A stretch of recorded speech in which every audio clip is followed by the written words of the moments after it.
Hello everyone and welcome to a brand new video. In today's video, we're going to make a little quick tier list. We're gonna mostly talk about where Belo Betty lands in this tier list. As you know me, I am the Belo Betty main. I'm the Belo Betty guy even. We're gonna talk quickly about the tier list and the meta in OP-09 and how Belo Betty actually fits in the meta.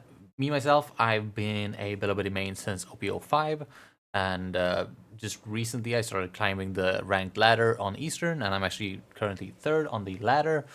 So you know that means a lot, right? I've been climbing basically for today, and like 2 days ago I played some as well, and so I'd say I know a lot about the Eastern meta and matchups and stuff.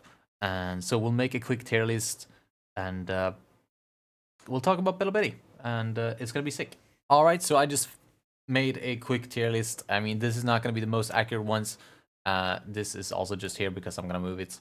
But this is like basically the meta, right?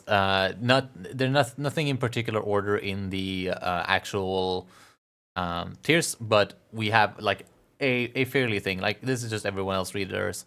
Blah, blah, blah. But this is in general what it looks like. I mean, things can go up and down, but I made this in fucking 5 minutes at most, okay?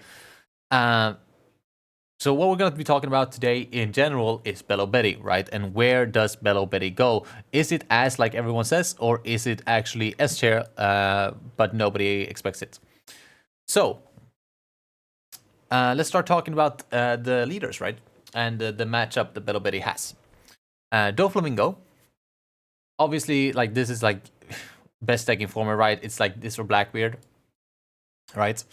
Doflamingo is gonna see a lot of play, no matter like what tournament you're playing in, like no matter anything. Okay, you're going to see Doflamingo, so you need to have a winnable matchup against Doflamingo, or your deck is trash.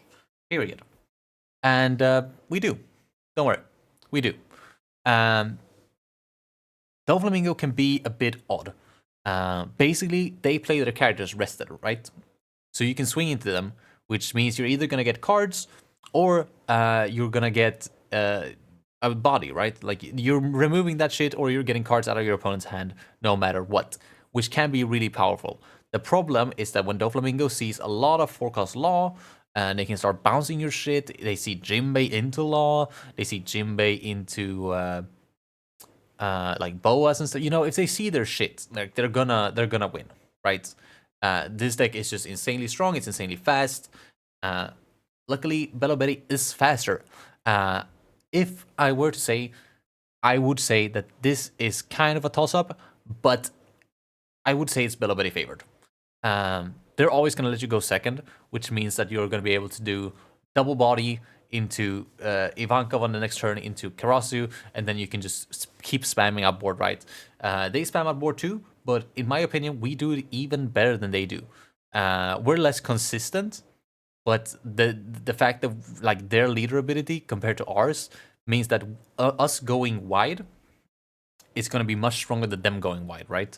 Because they can go wide, and then if they want to actually swing, they're gonna have to go 7-7-7-7-7, right, and lose all of their Dawn for that turn. Whereas if we want to go wide, we just trash a card from our hand, and we can still play characters. I'd say this matchup is, at least in OP-09, Belo Betty favored. That's all I have to say about Doflamingo. Let's move on to Blackbeard. Blackbeard, of course, is also one of the most prevalent decks in OP-09. With the skilled pilot, this deck is a menace. However, Blackbeard loses to Belo Betty. Blackbeard loses to everything that goes super hard. So Belo Betty, Zoro, Sanji, you know, like Whitebeard. So Blackbeard just loses to Belo Betty. Like that matchup is literally Belo Betty favored by quite a bit. I literally don't think they can win that. Of course they can. Like if they see their own curve removal, and like we don't trigger anything at all, or we miss our Ivankovs and Belo Bettys. Ivankovs and Koalas, of course they could still win, but it's very, very Belo Betty favored. And having such a big leader, like such a big deck, like one of the most prevalent decks in the meta, be favored for Belo Betty is huge. It's absolutely huge. So that's just such a huge plus for Belo Betty. Besides that, we got Shanks. Shanks is an interesting one. I've played against people where I really, really, really struggle to get like that final turn with a final hit in because they keep removing my bodies, and it just puts you in an awkward spot. But I've had games where it's just a steamroll, where it's like they can't do shit. Like they try to do things with the Red Hawk. You can play around Red Hawk fairly easy. It just can get some kind of awkward sometimes. But like Red Hawk's not really a problem. And what else do they have? They have like Beckman, which on curve removes something, but it's not that deep because by that point, you've already started spamming bodies. Like when they go to their 7, which means you just went to on 6, which means you either play 5 Ivankov or 6 Ivankov. 5 Ivankov or 6 Koala, which means you could have gone into a 4 Ivankov, which means you could have gotten like 4 bodies out in a turn, right? Or something like that. So they're a little bit too slow. But if they're able to defend and, like maybe they hit some Red Hawk triggers and stuff, like if they're able to stall out and keep up with your board, you lose that. But I'd say in general, it's Belo Betty favorite as well. Because basically they play a bunch of bricks, right? Bricks that they're never going to get to play because they're not going to reach 10 Dawn before the game is over. And if they do, they're not going to be in a position to actually play any of those cards. So as long as you're careful not to get like a sudden lethal, like if they get a sudden lethal on you because you miscalculated the dragon or something like that, be careful of that because you go down to 2, which means that as long as you let them have like 1 body, they can get lethal with a rusher, right? If you're low on cards. Not that they're gonna notice because they never notice because all the fucking people playing as Belo Betty suck. But that is one of the things you have to be wary of. But also a Belo Betty favored matchup, which means these 3, which are basically the top decks, right? You could argue Pluffy here as well, but these 3 are like some of the most prevalent decks, and we're favored into 2 of them. And I'd say slightly favored into 1 of them. That's insane. Moving on to the A tier here, or A+, I guess. Purple Luffy, favored, right? Belo Betty beats this shit fucking 9 out of 10 times. If they see like Sanji, 7-cost Sanji on curve, it can be a little awkward, but mostly people are going to play Luffy Taro anyways, and that's just not going to accomplish very much because it's going to be a little bit too slow. Like they need to play that Sanji to rest something, remove something. If they don't, the turn after is going to be super aggressive. We're going to get them really low, and then they're going to be in trouble. But yeah, 9 out of 10 times, I'd say we win this, right? Because if they take life with their leader ability, they're losing. And if they don't, they're playing a vanilla leader. So Belo Betty favorite as well. Smoker is a black matchup. We'll actually talk about Lucci and Smoker in one segment here. These are your difficult matchups. These are almost unwinnable. They just remove things on curve with things like Brook, 4-cost Lucci, Smoker has Tashigi. They just remove your things on curve. So basically, if you're not able to see your Ivankovs or Koalas, there's literally no chance of winning. And if you see them, you will still need to use a lot of resources just to get some form of board. And you need to choose very, very very carefully, like when you want to swing and when you want to just pass, because there are so many options for them, and like they KO 2 things in a turn, and it's trouble. I'd say Lucci by far is harder than Smoker, but Smoker is still a really difficult matchup. So those 2, yeah, those are really difficult. These are your 2 difficult matchups. We'll put them over here just so we know. If please, there we go. These are your 2 matchups that are hard. But Purple Luffy is great, Shanks is great, Blackbird's great, Dofi's pretty good. Nami is a fucking insta-win. I lost against a Nami once because they pulled out a cheeky fucking Usopp on me. But besides that, I don't think Belo Betty loses this matchup ever, right? We just go too fast, they run out of resources, they can't beat it. They don't have any removal or anything, so you just end up with a super wide board super fast. And you can just swing 9, 9, 9, 9, 9, and they can't keep up, right? It's fairly straightforward matchup, right? So that's Belo Betty favorite as well. Get like auto win. Bonnie, I haven't played against Bonnie very much, especially not recently on the ladder. But if I remember correctly, Bonnie was winnable like fucking 7 out of 10 times in in OP-8s. Like, this deck doesn't gain shit from OP-9 because they decided to release fucking Odyssey cards, whereas we get so much, right? I don't think this deck beats Belo Betty, like, at all. I'm pretty sure we win this like 9 out of 10 times now. So Bonnie, also favored in Belo Betty favored. And then we have these two fucking starter deck Luffys, right? Both of these are also Belo Betty favored. This one tries to go down to 0, and sure, if they do, and they have the resources, they can start doing things. But realistically, we're not going to get to 10 Dawn, which means they're not going to be able to do Moria loops. And all that before then, like, sure, they can get a bigger leader, but they're gonna fucking slip up and not get it to 9k. Or even if they get to 9k, you still swing hard enough to get through that. And like, yeah, as long as you know how to play against this leader has never really been that much of a threat when you know the matchup. Belo Betty just fucking shits on them because you just bring them out to like 2, and then you just fucking build your board, and then you go all in, right? So super Belo Betty favored. And this Luffy as well is so fucking Belo Betty favored. It's crazy. This motherfucker has 3 life, right? So he's not going to do shit. You bring his 6k power down to 5k with Karasu, and you're now swinging at him hard. He's going to lose all the fucking cards in his hand. He's going to go down to fucking no life, and then the game is over. Like, this matchup is super fucking easy for Belo Betty. So if we just take a quick look at all the decks that fucking matter in the meta. Slightly favored Betty. Super favored Betty. Favored Betty. We lose. Super favored Betty. Super favored Betty. Super favored Betty. Super favored Betty. Super favored Betty. Alright, we have 2 decks. 2 decks that we struggle with. And these both struggle because Blackbeard is in the meta.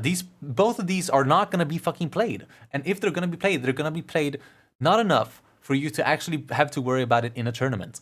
You can literally join a fucking tournament and miss Lucci and Smoker 100% of the time because they lose out to Blackbeard in round 1, and then in round fucking 2, you beat the shit out of this Blackbeard. Alright? We can go over this as well, but like, these are fucking rogue decks, bro. Like, nobody's bringing this shit to a tournament.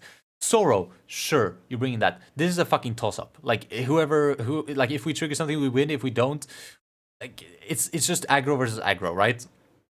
Katakuri, toss-up. If they trigger shit, we lose. Enel, I think he's Belo Betty favorite at this point because we just koala ourselves down until Yamato doesn't hit anything, and then we win the next turn. Brilliant. Foxy, I've never played this matchup. I doubt we lose this. We might. I don't know. It's a toss-up. Vegapunk, we beat the fuck out of Vegapunk because he just doesn't have enough life. He has 2 life. This Luffy, we also beat this. This can be like slightly hard as well because it is black, but in general, we beat this as well. It is actually much more favored for us than compared to these ones. Something about this just makes him worse than these. I don't know what it is that makes him so much easier for us to beat, but he is much easier to beat than these 2. Probably the fact that he doesn't have fucking cost reduction. Rebecca, this is unwinnable, but you're never gonna fucking play against Rebecca. Yamato is unwinnable if they know that they just swing every turn and you lose because you don't play blockers. They literally need 3 turns to win, and then the game is over. Moria is kind of in the same boat as this Luffy, whereas like, this is not as good of a black deck than these, but if they see their shit, it can kind of be hard. This is the same as Zoro. It's just a toss-up. It's fucking 2 aggro decks. Boa, it should be like Dofi, but like, it's easier. Like, their removal's not that good. It's a little bit too slow. Like, yeah, like you have Gravity Blade and Law and Jimbe, you know, all that. It's the same as Dofi, but just worse, right? Marco can be interesting. Don't think I've played Marco. This might be Marco favored, honestly. Carrots, we I haven't played against Carrot either, honestly. Like, these decks I haven't fucking played against. Like, any of these, like, I haven't played against any of these fucking decks. Like, these are the decks you're going to see in a tournament, and maybe some of these. You're not gonna see these. You're not gonna, like, you might see this and this, maybe, but, like, these are bad anyways. Like, you win these anyways. So it's maybe you'll see a Sanji, like, that's sure. Let's put Sanji here. Like, maybe these two you can see, and it's a toss-up. But you're rarely gonna see these decks, right? And you're never gonna see these decks. Don't ask me why I have this separated. This should just be like this. Like, honestly, like, there's no tier here. So surely, saying all of that, where would Belo Betty go on the tier list, right? Because we have a good matchup into majority of the decks in the meta. What is this? 1, 2, 3, 4, 5, 6, 7, 8. 8 out of the 9 leaders up here. Sorry, 8 out of the 10 leaders up here. We have a good matchup into. And most of those are really good matchups. Where it's basically only Dofi that's, like, could be considered a toss-up. And we lose against these. But these aren't going to see play. I don't care what anybody says. Belo Betty is fucking S tier. I went on the ladder with Belo Betty, and I played for a day, and I'm the 3rd highest ranked player. The only reason I'm not number 1 ranked on the sim right now is because the guy who is first right now, he's playing Lucci. He was in 2nd place. I played against him 4 times, and he beat me all 4 times. All right, like, that's the only reason I'm not number 1 ranked on the sim with Belo Betty right now. If I play for like 2 more hours, and the fucking Lucci guys off the sim, I'm the number 1 ranked guy. Like, I have like an 80% fucking win rate. Like, the Belo Betty wins this. Like, I'm sorry. People are sleeping on Belo Betty. Belo Betty is fucking tier 1. I don't give a shit. Like, I'm sure it's gonna be hard to argue this, right? This is never gonna be argued. It's not the best decking format. It's not better than Nofi. It's not better than Blackberry. It's probably not better than Shanks. It's probably not better than Luffy either. But it is beating all of these. Like, the matchup spread is insane. It's beating all of these decks. It's beating all of these decks. Except these. And they're not gonna see play. Let's move them down. They're not gonna see play. Like, I ain't worried. We beat the entire meta. I'm sorry. This is just the way it is. I think I'm gonna cut the video there. We're not gonna play any games today. This is just like a quick tier list discussion about specifically Belo Betty and how she's, like, playing against the meta. If you enjoyed today's video, make sure you fucking like, subscribe, comment what you think. If you think I'm fucking insane, I'm teetering on insanity for sure. But if you think I'm insane for putting Belo Betty in S tier, or does my fucking games speak for themselves and Belo Betty is the GOAT, I'm right. I don't care what you say. But comment and tell me I'm insane anyways. Thank you for watching. I hope to see you again next week. Bye.